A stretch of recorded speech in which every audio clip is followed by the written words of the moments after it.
وَإِنْ عَزَمُوا الطَّلَاقَ فَإِنَّ اللَّهَ سَمِيعٌ عَلِيمٌ. ഇനി വിവാഹമോചനം തന്നെ തീരുമാനിക്കുകയാണെങ്കിലോ അവർ മനസ്സിലാക്കട്ടെ, അല്ലാഹു എല്ലാം കേൾക്കുന്നവനും അറിയുന്നവനുമാകുന്നു. ഉസ്മാൻ ഇബ്നു മസ്ഊദ്, സയ്യിദ് ഇബ്നു സാബിത്ത് മുതലായവരുടെ അടുക്കൽ ശബദ്ധത്തിൽ നിന്ന് പിന്മാറാനുള്ള അവസരം 4 മാസത്തിനുള്ളിലാണ്. ആ കാലം കഴിയുക എന്നത് ഭർത്താവ് വിവാഹമോചനം തീരുമാനിച്ചിരിക്കുന്നുവെന്നതിന് തെളിവാണ്. അതിനാൽ കാലം കഴിയുന്നതോടെ വിവാഹമോചനം സ്വയം സംഭവിക്കും. അത് ത്വലാഖ് ബാഇനാണ്, ഭർത്താവിന് ഭാര്യയെ മടക്കിയെടുക്കാൻ അവകാശമില്ലാത്ത വിവാഹമോചനം. പക്ഷേ 2 പേരും ആഗ്രഹിക്കുന്നുവെങ്കിൽ അവർക്ക് വീണ്ടും വിവാഹിതരാകാം. ഉമർ, അലി, ഇബ്നു അബ്ബാസ്, ഇബ്നു ഉമർ എന്നിവരിൽ നിന്നും ഒരഭിപ്രായം ഈ അർത്ഥത്തിൽ ഉദ്ധരിക്കപ്പെട്ടിട്ടുണ്ട്. ഹനഫികളായ കർമ്മശാസ്ത്രജ്ഞർ ഇതേ അഭിപ്രായമാണ് അംഗീകരിച്ചിട്ടുള്ളത്. സഈദ് ഇബ്നു മുസയ്യബ്, മഖ്ഹൂൽ, സുഹിരി എന്നിവരും 4 മാസം കഴിയുന്നതോടെ വിവാഹമോചനം സ്വയം സംഭവിക്കുമെന്ന അഭിപ്രായത്തോട് യോജിക്കുന്നുണ്ട്. എന്നാൽ ഇവരുടെ അഭിപ്രായത്തിൽ അത് ത്വലാഖ് റജുഈ ആയിരിക്കും. അതായത് ഇദ്ദാകാലത്ത് ഭാര്യയെ മടക്കിയെടുക്കാൻ ഭർത്താവിന് അവകാശമുള്ള ത്വലാഖ് ആയിരിക്കും അത്. മടക്കിയെടുക്കാതിരുന്നാൽ 2 പേരും ആഗ്രഹിക്കുന്ന പക്ഷം ഇദ്ദയ്ക്ക് ശേഷം വീണ്ടും വിവാഹബന്ധത്തിലേർപ്പെടുകയും ചെയ്യാം. എന്നാൽ ആയിഷ, അബുദ്ദർദാ എന്നിവരും മദീനയിലെ ഭൂരിപക്ഷം ഫുഖഹാഉം അഭിപ്രായപ്പെടുന്നത് 4 മാസം കഴിഞ്ഞ ശേഷം പ്രശ്നം കോടതിയിൽ സമർപ്പിക്കണമെന്നാണ്. സ്ത്രീയെ മടക്കിയെടുക്കുകയോ വിവാഹമോചനം നടത്തുകയോ ചെയ്യാൻ കോടതി ഭർത്താവിന് നിർബന്ധിക്കണം. ഉമർ, അലി, ഇബ്നു ഉമർ എന്നിവരുടെ ഒരഭിപ്രായവും ഇതിന് അനുകൂലമായുണ്ട്. ഇമാം മാലിക്കും ഇമാം ഷാഫിഈയും ഇതേ അഭിപ്രായമാണ് അംഗീകരിച്ചിട്ടുള്ളത്. ഭാര്യയെ അന്യായമായി ഉപേക്ഷിക്കുന്നുവെങ്കിൽ അല്ലാഹുവെക്കുറിച്ച് നിങ്ങൾ നിർഭയരാവേണ്ട. അവൻ നിങ്ങളുടെ അക്രമങ്ങളെപ്പറ്റി വ്യക്തമായി അറിയുന്നുണ്ട് എന്ന താക്കീതോടുകൂടിയാണ് ഈ സന്ദർഭത്തിൽ അല്ലാഹുവിന്റെ കേൾവിയെക്കുറിച്ചും അറിവിനെക്കുറിച്ചും ഉണർത്തുന്നത്.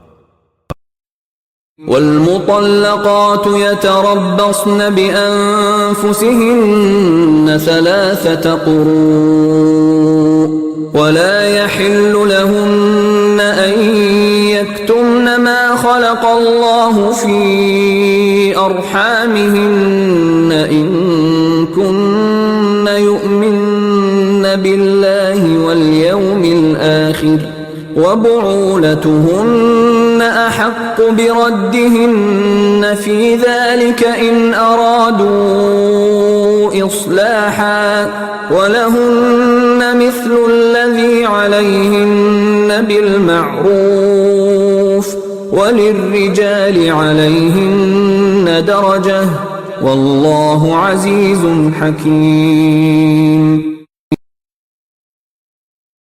വിവാഹമുക്തകൾ 3 വട്ടം മാസമുറയുണ്ടാകുന്നതുവരെ സ്വയം തടഞ്ഞുവെക്കേണ്ടതാകുന്നു.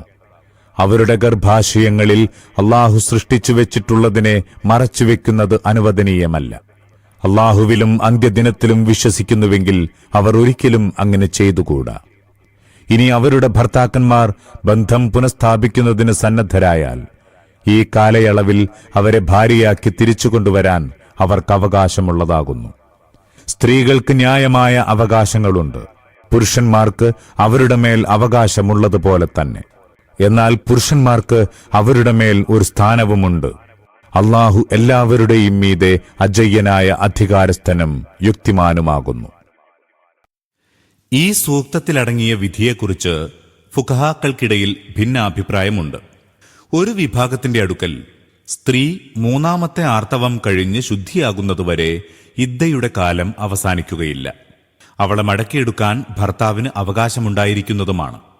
അബൂബക്കർ, ഉമർ, അലി, ഇബ്നു അബ്ബാസ്, അബൂ മൂസൽ അശ്അരി, ഇബ്നു മസ്ഊദ് എന്നിവരും മഹാന്മാരായ മറ്റു പല സ്വഹാബികളും ഇതേ അഭിപ്രായക്കാരാണ്. ഹനഫി ഫുഖഹാക്കൾ അംഗീകരിച്ചിട്ടുള്ളതും ഇതുതന്നെ. മറ്റൊരു വിഭാഗം പറയുന്നത് സ്ത്രീക്ക് 3ാം പ്രാവശ്യം ആർത്തവം ആരംഭിച്ചാലുടൻ ഭർത്താവിന് മടക്കിയെടുക്കാനുള്ള അവകാശം നഷ്ടപ്പെട്ടുവെന്നാണ്. ഇത് ആയിഷ, ഇബ്നു ഉമർ, സയ്യിദ് ഇബ്നു സാബിത്ത് എന്നിവരുടെ അഭിപ്രായമാണ്. ഷാഫിഈ, മാലിക്കി കർമ്മശാസ്ത്രകാരന്മാരും ഇതേ അഭിപ്രായമാണ് അംഗീകരിച്ചിരിക്കുന്നത്. എന്നാൽ ഭർത്താവ് ഭാര്യയെ ഒരു തവണയോ 2 തവണയോ വിവാഹമോചനം ചെയ്യുമ്പോൾ മാത്രമാണ് ഈ വിധി എന്നത് പ്രത്യേകം ഓർക്കേണ്ടതാണ്. 3 തവണ ത്വലാഖ് ചൊല്ലുന്ന പക്ഷം ഭർത്താവിന് മടക്കിയെടുക്കാൻ അവകാശമുണ്ടായിരിക്കുന്നതല്ല. الطلاق مرتان فإمساك بمعروف أو تسريح بإحسان ولا يحل لكم أن تأخذوا مما آتيتموهن شيئا إلا أن يخافا ألا يقيما حدود الله فإن خفتم ألا يقيما حدود الله فلا جناح عليهما فيما افتدت به تلك حدود الله فلا تعتدوها ومن يتعد حدود الله فأولئك هم الظالمون. ത്വലാഖ് 2 വട്ടമാകുന്നു. അനന്തരം ഭാര്യയെ ന്യായമായ രീതിയിൽ നിലനിർത്തുകയോ ഭംഗിയായി പിരിച്ചയക്കുകയോ ചെയ്യേണ്ടതാകുന്നു. നിങ്ങൾ ഭാര്യമാർക്ക് നൽകിയതിൽ നിന്ന് ഒന്നും തന്നെ അവരെ പിരിച്ചയക്കുമ്പോൾ തിരിച്ചെടുക്കുന്നത് അനുവദനീയമല്ല. ദമ്പതികൾ ഇരുവരും അള്ളാഹുവിന്റെ നിയമങ്ങൾ പാലിക്കാൻ സാധിക്കുകയില്ലെന്ന് ആശങ്കിച്ചാലൊഴിച്ച്. ഇനി വധൂവരന്മാർ ദൈവിക നിയമങ്ങൾ പാലിക്കുകയില്ലെന്ന് ആശങ്കിക്കുന്നുവെങ്കിൽ അപ്പോൾ സ്ത്രീ തന്റെ ഭർത്താവിന് വല്ലതും പ്രതിഫലം നൽകി മോചനം നേടുന്നതിൽ ഇരുവർക്കും കുറ്റമില്ല. ഇത് അള്ളാഹു നിശ്ചയിച്ച പരിധികളാകുന്നു. അതിനെ അതിലംഘിക്കാതിരിക്കുവിൻ. ദൈവിക നിയമങ്ങൾ ലംഘിക്കുന്നവർ തികഞ്ഞ അധർമ്മികൾ തന്നെയാകുന്നു. ജാഹിലിയ്യ കാലത്ത് ഭാര്യയെ എത്ര തവണ വേണമെങ്കിലും വിവാഹമോചനം ചെയ്യാം എന്ന സമ്പ്രദായമാണ് അറബികളിൽ നടപ്പുണ്ടായിരുന്നത്. തനിക്കിഷ്ടമില്ലാത്ത ഭാര്യയെ ഭർത്താവ് വീണ്ടും വീണ്ടും വിവാഹമോചനം നടത്തി മടക്കിയെടുക്കുക പതിവായിരുന്നു. അതിനാൽ മാന്യമായ നിലക്ക് ഭർത്താക്കന്മാരോട് ഒന്നിച്ചു താമസിക്കാനോ വിവാഹബന്ധത്തിൽ നിന്ന് മുക്തി നേടി മറ്റൊരു വിവാഹബന്ധത്തിൽ ഏർപ്പെടാനോ പാവപ്പെട്ട സ്ത്രീകൾക്ക് സാധ്യമാകുമായിരുന്നില്ല. ഈ അക്രമത്തിന്റെ കവാടം അടച്ചുകളയുകയാണ് ത്വലാഖ് 3 പരിമിതപ്പെടുത്തിയതിന്റെ ലക്ഷ്യം. ഈ വിധിയനുസരിച്ച് മടക്കിയെടുക്കാനുള്ള അവകാശത്തോടെ ത്വലാഖ് ചെയ്യാൻ 2 തവണ മാത്രമേ കഴിയുകയുള്ളൂ. 2 തവണ വിവാഹമോചനം ചെയ്ത് മടക്കിയെടുത്ത ശേഷം ജീവിതത്തിൽ എപ്പോഴെങ്കിലും 3ാമതും വിവാഹമോചനം ചെയ്താൽ ആ സ്ത്രീ അവനിൽ നിന്ന് പൂർണ്ണമായും വിട്ടുപോകും. വീണ്ടും അവളെ മടക്കിയെടുക്കാൻ അവന് അവകാശമുണ്ടാവുകയില്ല.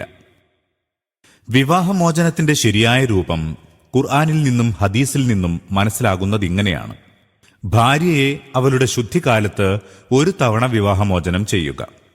ആർത്തവകാലത്ത് വിവാഹബന്ധം വേർപ്പെടുത്തുന്നത് ശരിയല്ല. ആർത്തവകാലം കഴിഞ്ഞ് ശുദ്ധിയാകുന്നതുവരെ കാത്തിരിക്കണം. അതിനുശേഷം ആവശ്യമെന്ന് തോന്നുന്ന പക്ഷം 1 തവണ മാത്രം വിവാഹമോചനം ചെയ്യുക. വീണ്ടും വിവാഹമോചനം ചെയ്യണമെന്നുദ്ദേശിച്ചാൽ അടുത്ത ആർത്തവകാലം കഴിഞ്ഞ് ശുദ്ധിയായതിനു ശേഷം 1 തവണ കൂടി വിവാഹമോചനം ചെയ്യാം. പക്ഷേ ആദ്യത്തെ ത്വലാഖ് കൊണ്ട് തന്നെ മതിയാക്കുകയാണ് നല്ലത്. ഇദ്ദ കഴിയുന്നതിന് മുമ്പ് ഉദ്ദേശിക്കുന്ന ഏതവസരത്തിലും സ്ത്രീയെ മടക്കിയെടുക്കാൻ ഭർത്താവിന് അവകാശമുണ്ടായിരിക്കില്ല. ഇദ്ദയുടെ കാലം കഴിഞ്ഞാൽ തന്നെ അന്യോന്യം തൃപ്തിപ്പെട്ട് വീണ്ടും വിവാഹം ചെയ്യാനുള്ള അവസരവും അവശേഷിക്കുന്നതാണ്. എന്നാൽ 3ാമത്തെ ശുദ്ധികാലത്ത് 3ാം തവണയും വിവാഹബന്ധം വേർപ്പെടുത്തുന്ന പക്ഷം ഭാര്യയെ മടക്കിയെടുക്കാൻ ഭർത്താവിന് അവകാശമുണ്ടായിരിക്കില്ല.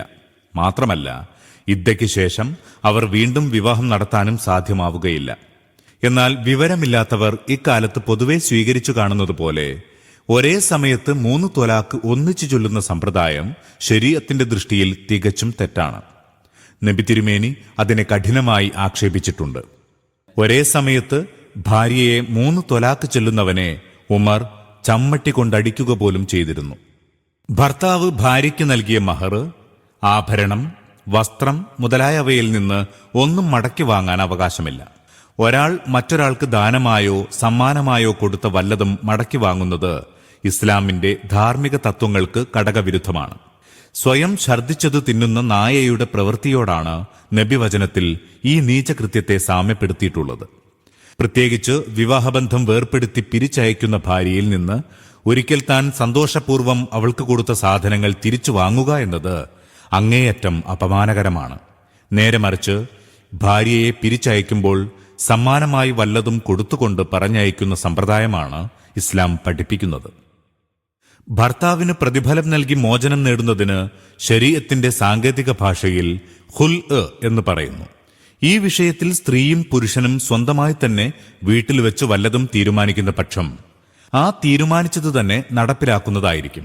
എന്നാൽ പ്രശ്നം കോടതിയിലെത്തിയാൽ സ്ത്രീക്ക് ഭർത്താവുമായി ഇണങ്ങി ജീവിക്കുക അസാധ്യമാകത്തക്ക വിധം അവൾ മാനസികമായി അവനിൽ നിന്ന് അകന്നു കഴിഞ്ഞിട്ടുണ്ടോ എന്ന് കോടതി പരിശോധിക്കുന്നതാണ്. അനന്തരം സ്ഥിതിഗതികൾ വിലയിരുത്തി ന്യായമെന്ന് തോന്നുന്ന പ്രതിഫലം നിശ്ചയിക്കാൻ കോടതിക്ക് അധികാരമുണ്ട്.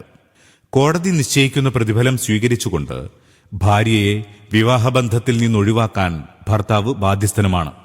ഭാര്യയ്ക്ക് ഭർത്താവ് കൊടുത്ത ധനം മടക്കുന്നതിൽ കവിഞ്ഞ പ്രതിഫലം സ്ത്രീയെ കൊണ്ട് കൊടുപ്പിക്കുന്നത് ഫുഖഹാക്കൾ പൊതുവെ ഇഷ്ടപ്പെടുന്നില്ല. ഹുൽ മുഖേനയുള്ള വിവാഹമോചനത്തിൽ ഇദ്ദയുടെ കാലത്ത് സ്ത്രീയെ മടക്കിയെടുക്കാൻ ഭർത്താവിന് അവകാശമുണ്ടായിരിക്കുന്നതല്ല. കാരണം സ്ത്രീ വിവാഹമോചനത്തെ ഭർത്താവിൽ നിന്ന് വിലയ്ക്ക് വാങ്ങിയതുപോലുള്ള ഒരിടപാടാണ് ഹുൽ. എങ്കിലും ഇദ്ദ കഴിഞ്ഞതിനു ശേഷം രണ്ടുപേരും അന്യോന്യം തൃപ്തിപ്പെട്ട് വീണ്ടും വിവാഹബന്ധത്തിൽ ഏർപ്പെടാൻ ഉദ്ദേശിക്കുകയാണെങ്കിൽ അതവർക്ക് തികച്ചും അനുവദനീയമാണ്. ഹുൽഇന്റെ ഇദ്ദ ത്വലാഖിന്റെ ഇദ്ദ തന്നെയാണ് എന്നതത്രേ ഭൂരിപക്ഷ അഭിപ്രായം. എന്നാൽ ഒരു ആർത്തവം മാത്രമാണ് ഹുൽഇന്റെ ഇദ്ദയെന്ന് നബി തിരുമേനി നിശ്ചയിച്ചതായി അബൂദാവൂദ്, തിർമിദി, ഇബ്നു മാജ മുതലായ ഹദീസ് ഗ്രന്ഥങ്ങളിൽ വന്ന വിവിധ നിവേദനങ്ങളിൽ നിന്ന് മനസ്സിലാകുന്നു. ഇതനുസരിച്ച് ഉസ്മാൻ റളിയല്ലാഹു അൻഹു ഒരു കേസിൽ വിധി പറഞ്ഞിട്ടുമുണ്ട്. فإن طلقها فلا تحل له من بعد حتى تنكح زوجا غيره فإن طلقها فلا جناح عليهما أن يتراجعا إن ظنا أن يقيما حدود الله وتلك حدود الله يبينها لقوم يعلمون. പിന്നെ 2 തലാഖുകൾക്കു ശേഷം ഭർത്താവ് ഭാര്യയെ മൂന്നാമതും തലാഖ് ചെയ്താൽ തുടർന്ന് ആ ഭർത്താവിന് അവന്റെ ഭാര്യ അനുവദനീയയായിരിക്കുകയില്ല. അവൾ മറ്റൊരു ഭർത്താവിനെ വേൾക്കുകയും അയാളും അവളെ വിവാഹമോചനം ചെയ്യുകയും ചെയ്താലല്ലാതെ. അങ്ങനെ വന്നാൽ അപ്പോൾ മുൻ ഭർത്താവും അവളും ദൈവിക നിയമങ്ങൾ പാലിക്കുമെന്ന് കരുതുന്നുവെങ്കിൽ പരസ്പരം മടങ്ങുന്നതിൽ തെറ്റൊന്നുമില്ല. ഇത് അല്ലാഹു നിശ്ചയിച്ച പരിധികളാകുന്നു. അവന്റെ നിയമങ്ങൾ ലംഘിക്കുന്നതിന്റെ ദുഷ്ഫലങ്ങൾ അറിയുന്ന ജനത്തിന്റെ മാർഗദർശനത്തിനു വേണ്ടിയാണ് അത് വിശദീകരിക്കുന്നത്. മറ്റൊരാൾ വേൾക്കുകയും അയാളും അവളെ വിവാഹമോചനം ചെയ്യുകയും എന്നു പറഞ്ഞതിന്റെ ഉദ്ദേശ്യം ആ ദമ്പതികൾക്കിടയിലും പിണക്കമുണ്ടാകുന്നത് മൂലം സംഭവിക്കുന്ന വിവാഹമോചനമാണ്. താൻ വിവാഹബന്ധം വേർപ്പെടുത്തിയ സ്ത്രീയെ വീണ്ടും തനിക്ക് അനുവദനീയമാക്കാൻ ഉദ്ദേശിക്കുക, അതിനുവേണ്ടി ആദ്യ ഭർത്താവ് മറ്റൊരാളുമായി ഗൂഢാലോചന ചെയ്ത് അവളെ അയാളെക്കൊണ്ട് വിവാഹം ചെയ്യിക്കുക, വിവാഹത്തിനു ശേഷം അവളെ വിവാഹമോചനം ചെയ്യാമെന്ന് മുൻകൂട്ടി തീരുമാനിക്കുക, തികച്ചും മ്ലേച്ഛമായ നടപടികളാണിവ. അത്തരം വിവാഹം വിവാഹമായിരിക്കേയില്ല, കേവലം വ്യഭിചാരബന്ധമായിരിക്കും. ഗൂഢാലോചന വഴിക്കുള്ള ഇത്തരം വിവാഹവും വിവാഹമോചനവും കൊണ്ട് ആ സ്ത്രീ അവളുടെ ആദ്യ ഭർത്താവിന് ഒരിക്കലും അനുവദനീയമാവുകയില്ല. ഈ ദുഷിച്ച മാർഗേണ സ്ത്രീയെ ആദ്യ ഭർത്താവിന് അനുവദനീയമാക്കുവാനായി ചടങ്ങു നിൽക്കുന്നവരെ നബി തിരുമേനി ശപിച്ചതായി അലി, ഇബ്നു മസ്ഊദ്, അബൂ ഹുറൈറ, ഉഖ്ബത്ത് ഇബ്നു ആമിർ എന്നിവർ ഏകകണ്ഠമായി റിപ്പോർട്ട് ചെയ്തിട്ടുണ്ട്.